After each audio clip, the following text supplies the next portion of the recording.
You ask Tiger to solve. This deals with linear equations with one unknown. The final result is x equals 5000. Let's solve it step by step. Simplify the expression. Combine like terms. Isolate the x.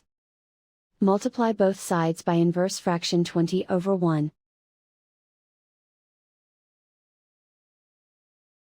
Group like terms. Multiply the coefficients. Simplify the fraction. Simplify the arithmetic. And so the final result is x equals 5000.